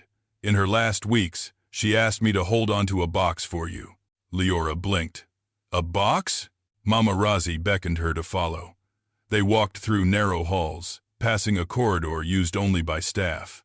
Mama Razi entered a small storage room and began moving old crates. Behind them was a locked drawer. She took out a key hidden inside her apron's lining and opened it. Inside was a small, intricately carved wooden box. This, Mama Razi said, was her last request to keep safe. Leora held her breath as she opened the box. Inside were several documents, sealed photographs, and a flash drive. She lifted one of the papers. It was a legal document stamped with Elias Warren's signature and seal. It stated, "Transfer of ownership of the Warren estate to Abeni Mbeki, and subsequently to her daughter, Leora Mbeki." Another document revealed bank account information and trust fund details, all under her mother's and her own name. The last item was a photograph. Leora's breath hitched when she saw it. Her mother stood beside Elias Warren, smiling. She had never seen this photo before. Elias's hand rested gently on her mother's shoulder, not possessive, not inappropriate, but warm and protective. Behind them was a handwritten note. "To my dear Leora, your mother's kindness saved my life. I leave this world knowing she will guide you through yours. This estate is your inheritance, not the Darrow's legacy. Remember that." A sob escaped Leora's throat. Her mother hadn't been a servant in the way the Darrows twisted the narrative. She had been trusted, valued, and loved in a way that transcended blood. Elias Warren had chosen her mother because he saw her goodness. He had chosen Leora because he believed she deserved a future better than the one the Darrows could ever offer. With trembling hands, Leora closed the box. "I need to show this to the lawyer," she said quietly. Mama Razi nodded. "He's waiting for your word." Leora turned to leave but paused. "Mama Razi, thank you for keeping this safe." The older woman's eyes filled with tears. "Your mother saved my job many times. I owed her that much." Leora returned to the main hall, her heart a storm of emotions. She clutched the box tightly, feeling its weight like the gravity of destiny itself. This wasn't just about inheritance anymore. This was about justice, about her mother's truth, her dignity, her legacy. But as she approached the staircase, she spotted Calem's voice echoing from his father's study. The door was ajar, and curiosity pulled her closer. Calem stood inside, speaking urgently on the phone. She could only hear part of his words, but it was enough to reveal his turmoil. "I don't know what's happening. She knows something. The staff are acting strange. I feel like I'm being shut out of my own home." A pause. "No, Mother, I didn't say she's dangerous. I need to understand her. Something's going on and she won't tell me." Another pause. His voice cracked slightly. "She's my wife. I love her, but I don't know how to fix this if she doesn't trust me." Leora closed her eyes, her heart aching. She wanted to step in, to tell him everything. But she couldn't, not yet. The truth was too big, too explosive. She needed to reveal it on her terms, not driven by panic or pressure. She stepped back quietly, unnoticed, and retreated to her mother's room once more. The truth was now fully in her hands. The next step would change everything for her, for Calem, and for the Darrow legacy. One thing was certain: the days of hiding were coming to an end. The truth was rising like a tide that could no longer be held back, and soon, everyone, especially the Darrows, would be forced to face it. The Darrow family estate was known for its grandeur, towering archways, marble floors polished to a moonlit sheen, ornate chandeliers dripping with crystal. But beneath all of its elegance lay a history built on entitlement, pride, and a relentless obsession with status. These walls had witnessed countless celebrations, but none as explosive as the one about to unfold. It happened on a Saturday evening, during one of the Darrow family's largest gatherings of the year, the annual legacy dinner, a tradition Isolde Darrow cherished almost as much as her reputation. The event was meant to honor the family name, flaunt their influence, and quietly remind the city of their unshakable status. This year, however, the cracks in that facade were beginning to show. Financial troubles pressed upon every corner of the mansion. Whispers about the Darrow downfall were spreading in elite circles, and Isolde, desperate to maintain appearances, pushed the dinner forward with even greater extravagance: massive floral arrangements, rare wines, meticulously plated cuisine, all paid for with money she didn't have. Leora entered the grand ballroom with Calem beside her. Her gown shimmered subtly, elegant but understated. She carried herself with quiet grace, but inside she felt like a storm wrapped in silk. She clutched her mother's wooden box in her mind, even though she'd left it hidden safely in her room. Tonight, she intended to speak with Cato, to take the next steps toward revealing the truth. But fate had its own timing. As they moved through the ballroom, Leora could feel people staring. Some guests whispered behind jeweled masks of politeness, "That's the new wife. Isn't she the one who signed the prenup on stage? I heard the Darrows are broke. Poor girl married into sinking wealth." And others, with sharper tongues, "Maybe she'll bring them down. Or maybe she already has." Leora kept her chin lifted, refusing to let their words pierce her. Instead, she scanned the room for Cato, who had agreed to attend discreetly. She needed his legal perspective. She needed his support. But before she could find him, a cold voice sliced through the air. "There you are." Leora turned. Isolde Darrow stood behind her, tall and formidable in an emerald gown that matched the venom in her eyes. "I asked you to wear something more appropriate," Isolde said in a low, cutting tone. "This event reflects our family." Leora met her gaze evenly. "I'm wearing exactly what I chose." Isolde's nostrils flared. "You continue to embarrass us." Calum stepped between them. "Mother." "Enough." Isolde ignored him. She directed her next blow at Leora. "If you won't learn your place as my son's wife, then I'll make it clear for you tonight." Leora clenched her jaw. "My place? You mean as someone you expect to be silent?" Isolde smirked. "Silence would have suited you perfectly." Calum bristled. "Mother, there's a truth everyone here deserves to know," Isolde declared suddenly, loudly enough to draw attention. Calum stiffened. "Mother, don't." Isolde turned toward the crowd, lifting her champagne glass as if making a toast. Her voice carried elegantly, poison wrapped in silk. "Ladies and gentlemen, thank you for joining us at the Darrow Legacy Dinner.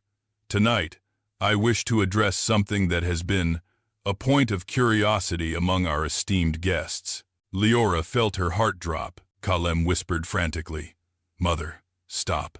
But Isolde continued, waving him off like a bothersome insect. "As you all know, my son recently married a charming young woman from humbler beginnings." A murmur spread through the crowd. Leora's heartbeat thudded like war drums. Isolde smiled coldly. "But what many of you may not know is that she refused to help our family in our moment of difficulty. Despite being welcomed into luxury far beyond what she has ever known, she still refuses to contribute anything of value financially or otherwise." Leora felt heat rush to her cheeks. Humiliation burned through her like fire. The crowd stared, eyes wide, hungry for scandal. Calum snapped, "Mother, that's enough." But Isolde merely raised her glass. "In other words, my son's loyalty is being taken advantage of. Marriage, as we all know, must be a partnership, and some partners," her eyes locked on Leora like sharpened arrows, "are simply not worthy." The ballroom erupted in whispers. Leora felt her lungs constrict. Her hands trembled. She had endured many blows, many insults, but this a public humiliation, crafted with precision and cruelty, was the final straw. The woman she used to be would have quietly endured. But she was no longer that woman. She stepped forward, her voice steady. "Are you finished?" The crowd gasped. Leora's tone wasn't loud, but it was razor sharp. Isolde blinked in surprise. "Excuse me? You've said your piece," Leora said calmly. "Now it's my turn." Calum stared at her with shock and awe. He had never seen her like this. Isolde scoffed. "Don't make a fool of yourself." Leora lifted her chin, fire in her eyes. "No, you've done that for all of us." Gasps spread through the room. Isolde's face flushed with rage. "You insolent! You humiliated me on my wedding day," Leora said, voice trembling but strong. "You forced your son to give me a prenup in front of hundreds of people. You insulted my mother, who is not here to defend herself. And now you shame me in front of your guests to hide the fact that your family's finances are collapsing." The guests went silent. Leora continued, her voice steady and resonant. "You say I brought nothing of value. You say I have no place. But the truth, Madame Darrow, is that you don't know me at all." Isolde sputtered, twisting with anger. "You." "Let me finish." Leora stepped closer. "You accuse me of refusing to help your family financially. But what you never considered is that I grew up with nothing to give. My mother raised me alone, without wealth, without privilege, without your family's cruelty disguised as superiority. Isolde's hands shook. You dare? Yes, Leora said firmly. Because I am done being silent. The crowd murmured with tension so thick it could be cut with a knife. Leora continued. You say I'm not worthy. But the truth is, none of this wealth you cling to belongs to you. It never did. Isolde's face turned ghostly pale. Calem's eyes widened. Leora, what are you saying? Before she could answer, someone stepped into the circle of attention. Cato Mirembe. The lawyer bowed respectfully. Madam Leora, if I may. Leora nodded, giving him silent permission. Cato addressed the crowd in a calm, authoritative voice. My name is Cato Mirembe, legal executor of the Warren estate. I am here tonight on request from Madam Leora to finalize a transition that has been delayed for many years. He opened a leather folder. Isolde's breath hitched. No, what are you doing? Cato spoke clearly. The Darrow estate. This estate was never owned by the Darrow family. It was legally transferred upon Elias Warren's passing to his chosen heir, Abeni Mbeki. The room erupted. And upon the passing of Abeni Mbeki, Cato continued, raising his voice above the murmurs, the legal owner became her only child. He turned to Leora. Madame Leora Mbeki Darrow. The crowd froze. Isolde's glass slipped from her hand and shattered across the marble floor. Calem's mouth fell open. Leora, you own. Tears burned behind her eyes, but not from shame this time. From release. Yes, she owned everything. The empire the Darrows built their identity around. The wealth they used to lord over others. The estate where they humiliated her mother. It all belonged to her. And now, the truth stood exposed for the world to see. The ballroom descended into a stunned, suffocating silence so complete that Leora could hear her own heartbeat pounding in her ears. Faces around her shifted between disbelief, curiosity, and shock. A few guests whispered frantically, their voices trembling with excitement, as though they had just witnessed the opening scene of a scandalous drama. Others stared at Leora with newfound intensity, trying to reconcile the quiet woman they had dismissed with the revelation that now hung in the air like lightning splitting the night sky. Isolde Darrow stood frozen, her face drained of its imperious confidence. Her carefully maintained composure cracked, revealing something far uglier beneath. Fear. Calem turned toward Leora, his expression pale with confusion. His eyes searched her face, desperate for explanation, but overwhelmed by the collision of truth and betrayal. Leora, what is he talking about? You own the estate? Leora's breath trembled. She swallowed hard, holding Calem's gaze even though the weight of his shock pressed against her chest. Yes, Calem, it's true. I come. He stumbled back a step as if the ground beneath him had shifted. Why didn't you tell me? Her voice softened. Because I wanted to protect what little peace we had, and I didn't want our love, whatever love we had, to become entangled in money, or power, or the expectations of your family. Calem stared, stunned, speechless. His hands trembled at his sides. Isolde, however, erupted. This is a lie, she screeched, her voice slicing through the silence like shattered glass. This man is lying. We have owned this estate for generations, my husband's father, and his father before him. Cato raised a calm hand. With all due respect, Madame Darrow, that is not accurate. Records show that the Darrow family rented and managed the estate under Elias Warren's authority. Ownership was never legally transferred to your family. Isolde's lips twisted with fury. Nonsense. Elias would never have given everything to a servant, much less to her. Mama. Calem snapped, horrified. Stop. But Isolde didn't stop. She couldn't. Her pride had been struck, and beneath it, her fear roared desperately. This is absurd. A fraud. A scheme. She jabbed a shaking finger at Leora. You tricked my son into marrying you. You manipulated everyone. Enough, mother. Calem's voice thundered across the hall. Stop humiliating yourself. Isolde flinched at the tone. Calem had never raised his voice to her before. Cato opened the folder again, pulling out several documents. These are the official deeds, signed by Elias Warren and witnessed by 2 legal authorities. There are also letters, personally addressed to Abani Mbeki, affirming her inheritance. If any guest wishes to verify them, you are welcome to do so. Gasps filled the room. A few bold guests stepped closer, craning to see the signatures. The evidence was undeniable. Isolde staggered backward, her breath coming in sharp, shallow bursts. No, no, this can't be. Calum ran a trembling hand through his hair. Leora, why? Why didn't you tell me? Why hide something this huge? Leora's eyes shimmered with unshed tears. She stepped forward, her voice steady yet fragile. Because when you love someone, you hope they love you not what you have. And I didn't want the estate, or the inheritance, or anything else to be the reason you looked at me differently. Calum's voice cracked. But I would never. You forced a prenup on our wedding day, she said gently. You didn't trust me with what you thought you had. How could I trust you with what I actually had? Calum looked as though she had struck him. His shoulders sagged, and guilt hollowed his eyes. I didn't know, he whispered.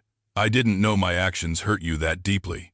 You didn't ask, Leora replied sadly. Isolde surged forward again, fury overpowering her shame. This is still a deception. You've stolen everything that belongs to us. Cato cleared his throat. Actually, Madame Darrow, a portion of the estate's land was once purchased using Abeni's private funds to prevent foreclosure. If anything, the Warren estate saved the Darrows, not the other way around. Isolde's eyes bulged. Impossible. But everyone in the room could see she was unraveling. One guest whispered loudly, "So the girl they shamed was the true owner all along." Another added, "Isolde's been living on someone else's property for years." A ripple of judgment spread through the crowd, reversing the tide entirely. Leora no longer felt like prey. The room no longer worked against her. For the first time, she felt the ground tilt in her favor. Isolde stumbled back a step. Her voice broke. This is my life. Everything I've built. Everything I am. It was never yours, Cato said, not unkindly. It was entrusted to a woman your family mistreated. Leora inhaled shakily. She took a step toward Isolde, not with cruelty, but with dignity. My mother feared you, she said quietly. Her final journal entry spoke of your threats. She was terrified for me, for herself, and she hid the truth to protect us both. Isolde froze, her face filling with horror. The crowd leaned in. Leora continued, voice quivering with emotion. Whether or not you truly intended harm, your cruelty pushed her to her limits. She died carrying fear I can never erase. Tears pooled in her eyes, but she refused to let them fall. She stood tall, claiming the space her mother never could. And now, Leora said softly, I am done being afraid. I will not hide. I will not be humiliated. And I will not be silent. The room erupted in murmurs: admiration, astonishment, respect. Isolde's knees buckled, and she sank into a chair, shaking violently. Her empire, her illusions, her control all shattered. Calum stepped forward, tears burning in his eyes. Leora, please, talk to me. I never wanted this. I didn't know. I didn't know anything. Leora looked at him, her heart aching. She loved him once, loved him deeply, but the fracture between them now seemed impossibly wide. Calum, she whispered, I needed you to see me, but you only ever saw what your mother told you to see. No, he pleaded. I see you now. I swear I see you. Do you? She asked softly. Or do you just see everything you're about to lose? He flinched again. Those words struck deeper than the truth itself. Silence fell once more. Heavy and decisive. This was the moment the balance shifted entirely, and nothing in the Darrow world would ever be the same again. The ballroom did not return to life for a long moment. The music had died. The chatter had fallen silent. Even the waiters, frozen mid-step with silver trays in their hands, stood like statues awaiting the next command of fate. All eyes remained fixed on the 3 figures at the center of the storm: Leora, Calum, and Isolde. But the one who now held the room, held all the power, was Leora. The revelation had landed like thunder. The shock still rippled across every face in the hall. Wealthy businessmen, crisp in their tuxedos, traded stunned glances. Their wives clutched jeweled shawls, whispering behind trembling fingers. To them, it was not merely gossip. It was history rewritten before their very eyes. The Darrow estate, the pride of their circle, belonged not to the Darrows, but to the girl they had pitied, mocked, and dismissed. A girl whose quiet gaze now pierced every corner of the ballroom. Cato stepped forward again, his voice unwavering. "With Madame Leora's permission, I will proceed with the formal announcements." Leora gave a small nod. He reached into his leather folder and withdrew a collection of gold-sealed envelopes. These documents finalize the final stage of ownership transfer. Once filed, public record will reflect the rightful owner. A murmur spread among the guests, a low hum of excitement, disbelief, and fear. For Isolde, it was the beginning of the collapse of everything she had ever built her identity upon. "No!" Isolde gasped, scrambling to her feet. Her hands trembled violently. "You can't do this. You hear me? You can't take my home, my legacy, my life." "Because," her voice cracked, raw and desperate, "this was never yours, Mother," Calum said hoarsely. Isolde spun toward him, eyes blazing with betrayal. "You ungrateful boy. Everything we have is because of what your father and I built." Calum swallowed hard. He had never seen his mother like this, unmasked, panicked, small. "What you believe we built was an illusion. One built on assumptions, on entitlement, on lies," Leora added softly. Isolde stepped back as though struck. Cato addressed the crowd again. "To clarify, Madame Leora has full, uncontested claim to the estate. The Darrow family has been residing here as occupants under a long-standing arrangement. Any further attempts to challenge the will have already been dismissed." Isolde let out a strangled cry. "This is impossible. Elias would never. Elias entrusted your mother-in-law because he trusted her heart." Cato finished calmly, "And he left everything to her daughter, who shares that same heart." Isolde shook her head violently, unable to process the truth. Then she turned her fury upon Leora like a blade. "You think you can take everything we built, everything I protected? You snake! You deceived my son, you deceived all of us." Leora met her gaze without flinching. "The only deception here is the one you created to pretend the world belonged to you." Isolde lunged a step forward, but Calem grabbed her arm. "Mother, stop! You're embarrassing yourself." "No, I'm fighting for my family," she screamed, wrenching free. "She wants to destroy us." Leora's voice remained calm, steady. "I have never wanted to destroy you, but I will no longer allow you to destroy me." Gasps spread across the hall. Calem stepped between them. His expression caught between two storms, the woman he loved and the mother who raised him. "Leora," he murmured. What happens now?" The question hung heavy in the air. Leora turned her gaze to him. His eyes, dark, wounded, and desperate, searched hers for a lifeline.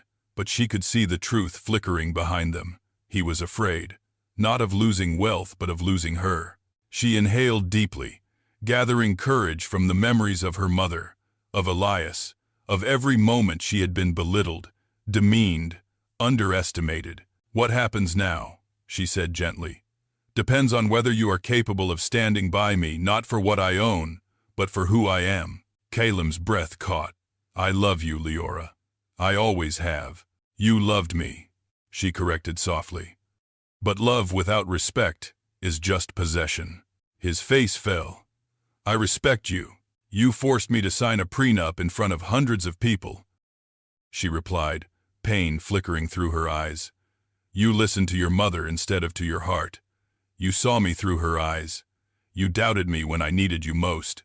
Calem's voice broke. "I was wrong." Leora nodded, a shadow of sadness crossing her expression. "I know. And now, everything must be rebuilt. If it can be." She stepped past him, turning toward the guests. Her voice rose not loud, but commanding. "Everyone here tonight has seen the truth. The Warren estate is now under my stewardship. This home, its land, its legacy, they are my responsibility. And I intend to honor the men and women who worked here with dignity, starting with transparency and fairness. A round of murmured approval spread across the hall. Several staff members, who had been silently watching from the edges, exchanged hopeful glances. Leora continued, "No one will be removed immediately. There will be time to transition, but changes will happen." Her eyes landed on Isolde, "and they will begin with integrity."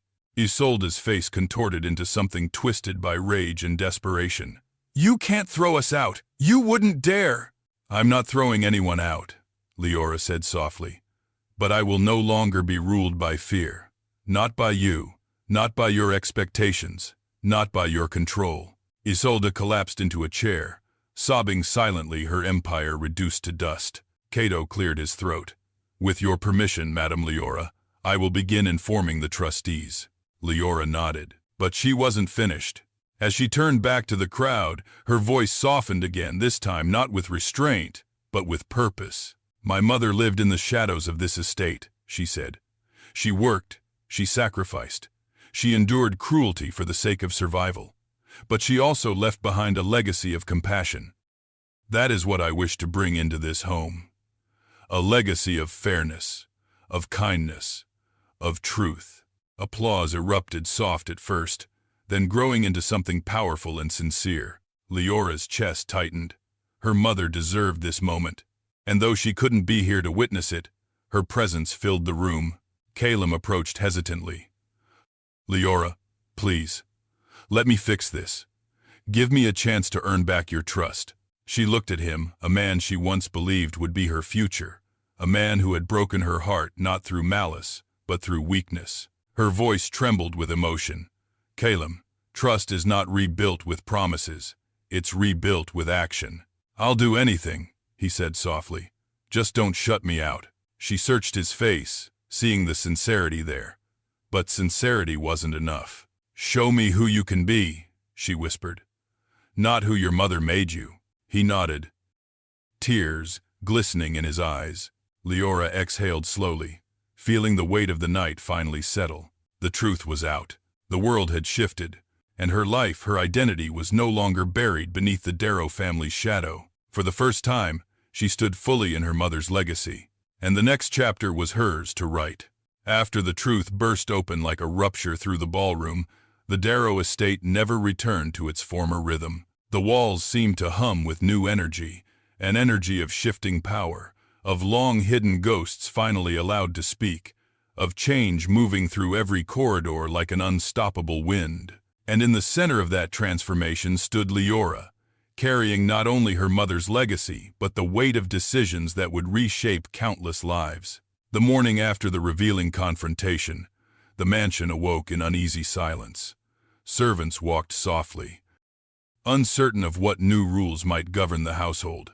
The Darrow family's influence, once absolute within these walls, had evaporated overnight. Now everyone watched Leora with cautious awe, unsure whether she intended to rule with vengeance or with grace.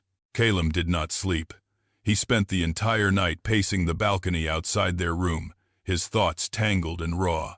The truth had shattered him. Not because of the wealth, it wasn't about the estate, but because the woman he had sworn to protect had been protecting herself from him all along. He understood now that her silence had been a shield, crafted out of necessity, shaped by his mother's cruelty. When Leora stepped out onto the balcony at sunrise, wrapped in a robe, her eyes still heavy with exhaustion, Calum stopped pacing. He stared at her, unsure whether he had the right to speak first. "Leora," he whispered. She didn't answer immediately. The silence stretched between them, as wide as the estate grounds and just as unmapped. Calum swallowed hard. "I know an apology isn't enough. I know I've failed you." She looked away. "You didn't fail me, Calum. You failed yourself. You let your mother's fears become your beliefs." His chest tightened. "I don't want to be that man anymore." Leora sighed softly. She believed him, part of her always would, but belief wasn't the same as trust. "You have to understand something," she said gently. "When you asked me to sign that prenup, it wasn't the paper that hurt. It was the message behind it. You believed I might betray you, and that belief, it broke something inside me. Caleb stepped closer, keeping a careful distance. I was afraid of losing what I had, afraid of disappointing my mother, afraid of the world thinking I was foolish. Thank you, Lowe's. And what about losing me? She asked quietly. Caleb's voice cracked. That fear came too late. They stood in painful silence. Finally, Leora spoke again. Last night changed everything, but it also showed me that truth, once revealed, can't be undone. It forces growth. Caleb's eyes softened. I want to grow with you. Leora didn't answer. She walked past him, heading inside with a heaviness in her heart. She wasn't shutting him out, but she wasn't ready to let him in either. Later that morning, Cato arrived with formal documents for Leora's review. The meeting took place in the study, a room once dominated by the Darrows, now illuminated by a different presence entirely. Leora sat behind the desk, not with arrogance, but with quiet authority. Cato spread the papers across the polished surface. These are the official declarations, he explained. Once signed, the estate registry will be updated. You will assume full control. Leora glanced at the documents, each one stamped, sealed, and legally binding. The power in her hands felt immense, but she felt no excitement, only solemn responsibility. When this becomes public, she said carefully, the Darrows will be scrutinized. Cato nodded. Yes, but so will you. Leora inhaled deeply. Then I need to do this the right way. For my mother, for Elias, and for everyone who's lived under the Darrow shadow. She signed the papers. Each signature felt like closing a chapter her mother never got to finish. Shortly after, Mama Razi entered the room with tea. Her eyes sparkled with pride. Your mother would be so proud of you. Leora felt her heart soften. I wish she were here. Mama Razi placed a gentle hand over hers.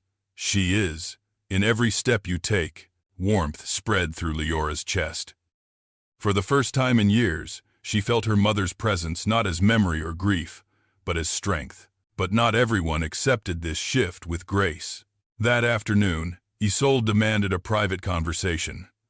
They met in the east parlor, where sunlight filtered faintly through gauzy curtains. Isolde looked smaller today, her usual fire replaced by fragile desperation. You're going to take everything from us, she said stiffly, though her voice trembled. Leora shook her head.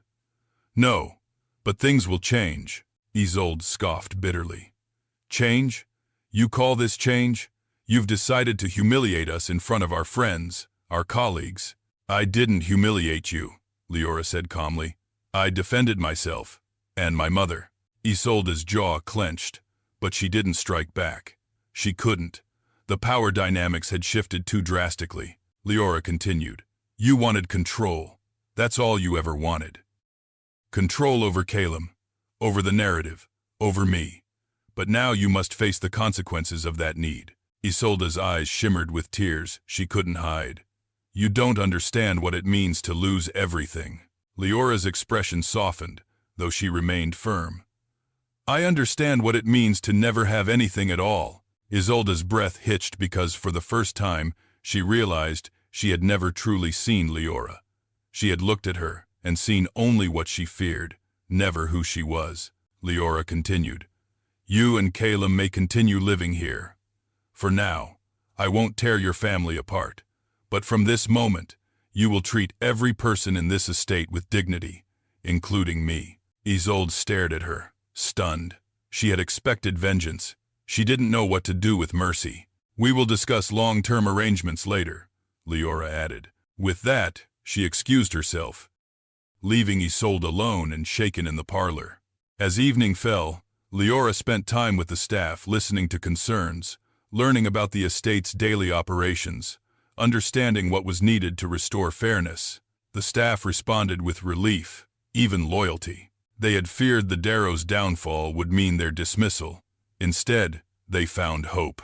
But the person Leora avoided all day was Caleb, and that weighed heavily on him. That night, he knocked on her door not loudly, but with the gentleness of a man afraid of breaking something already fragile. Leora, please, I need to talk to you.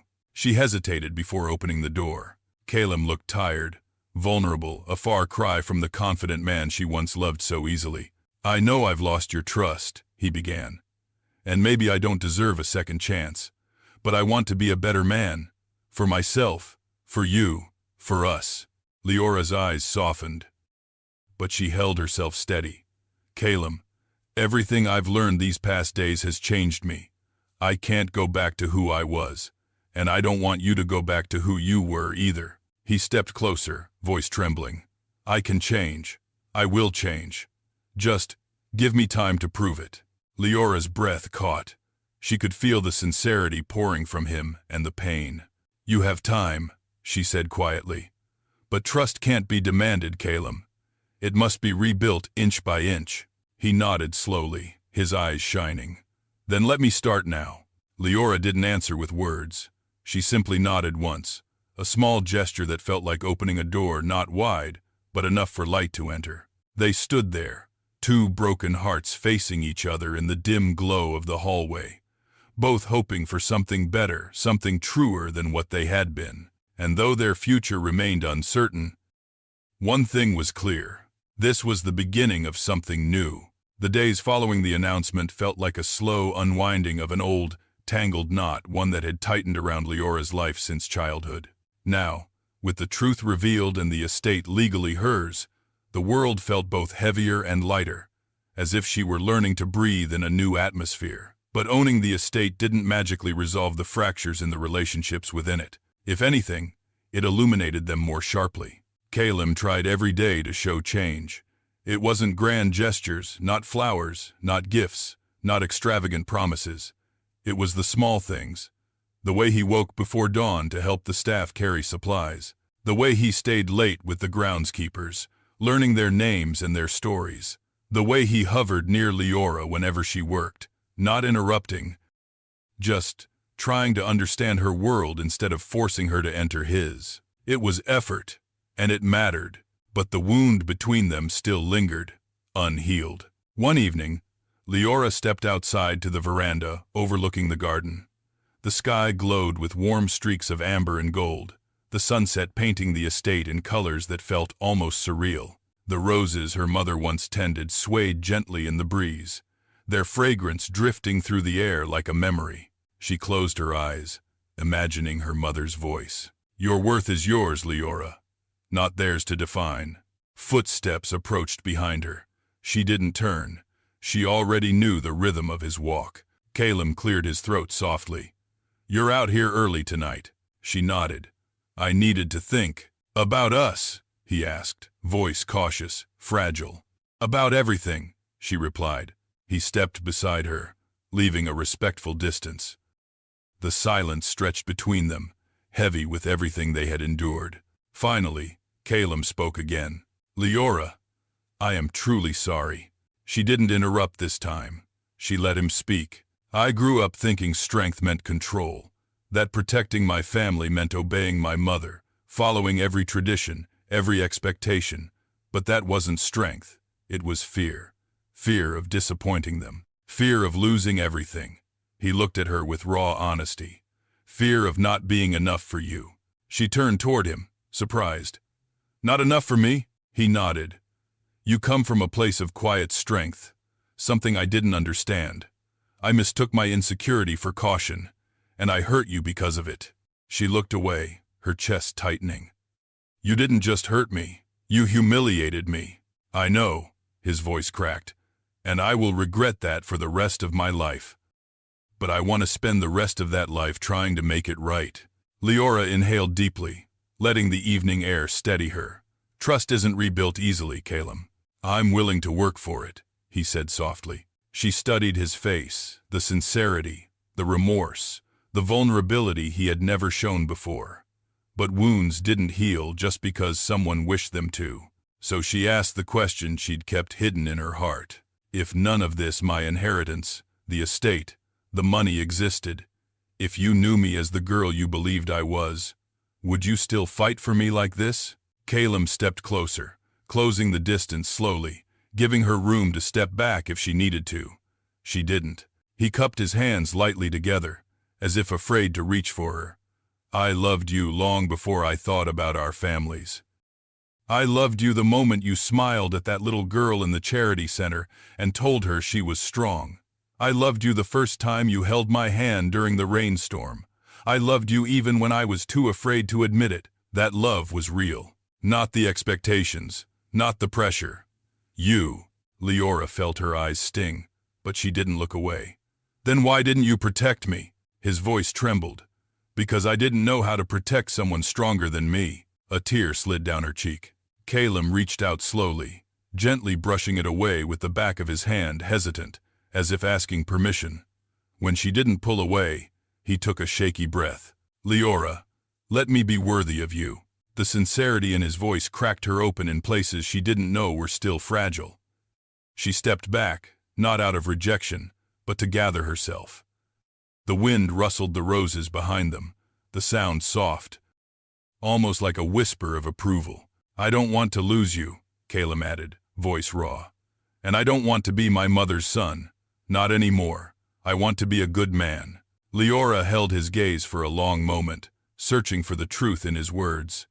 And for the first time since their wedding day, she believed him. But belief wasn't enough. Action mattered. We'll start slow, she said finally. You will need to confront your mother. Set boundaries. Protect what we're trying to rebuild. Caleb nodded immediately. I will. I promise. And, she added gently, you must understand that this estate is not a symbol of power. It's a responsibility, a legacy of kindness and struggle, not something to flaunt or control. I do understand, he said. More now than ever. Leora exhaled softly, relief and uncertainty blending in her chest. Then we can try. Caleb's shoulders loosened, and a tremor of hope crossed his face. Try, he echoed, as if the word alone breathed new life into him. Before either of them could say more, Mama Razi approached with urgency. Madame Leora, she began, Madame Isolde, is demanding to see you and Master Caleb in the drawing room. The air shifted instantly. Leora glanced at Caleb. His jaw tightened, not with fear this time, but determination. Let's go, he said. They walked hand in hand, tentative, but together into the drawing room. Isolde stood at the center, her posture stiff, her face pale. Not the monstrous fury from the night before, but something more human and more broken. You called us? Leora asked quietly. Isolde's hands trembled. I'm not here to fight, Caleb frowned. Mother? Isolde swallowed. I was wrong.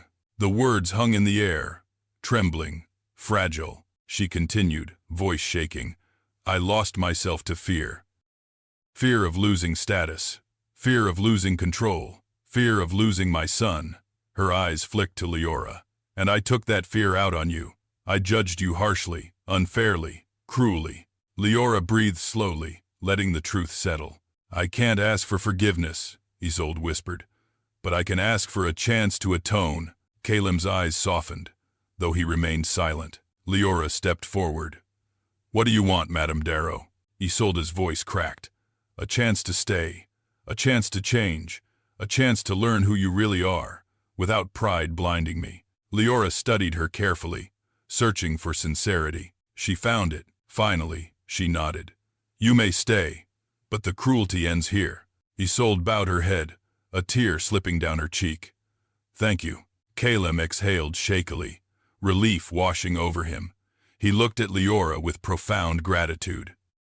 The three of them stood in the center of the gallery, a broken family that, for the first time, felt like it had the possibility to heal. Later that night, Leora returned to the garden. Caleb joined her silently, standing beside her under the stars. He reached for her hand. This time, she didn't pull away. Together, they looked out at the estate, the flowers, the pathways, the house glowing softly under the night sky. It was hers, but it could also be theirs, if they rebuilt it brick by brick, heart by heart. Slowly, patiently, honestly, the storm had passed. And now, under the blessing of the night sky, something tender and new began to grow. Life teaches us that the weight of truth can be heavy, but the burden of silence is heavier. Leora's journey reminds us that strength is not the absence of fear. It is the courage to face it. True power lies not in wealth or status, but in integrity, compassion, and the willingness to heal what others have broken. Love, too, is not measured by promises but by actions, by growth, and by the choice to stand beside someone even when the truth hurts. May we all find the bravery to speak our truth, protect our worth, and open our hearts to change both in ourselves and in others. If this story moved you, let us know where you're watching from and what time it is for you. And if you enjoy powerful African cinematic folktale dramas, feel free to subscribe to the channel for more emotional storytelling.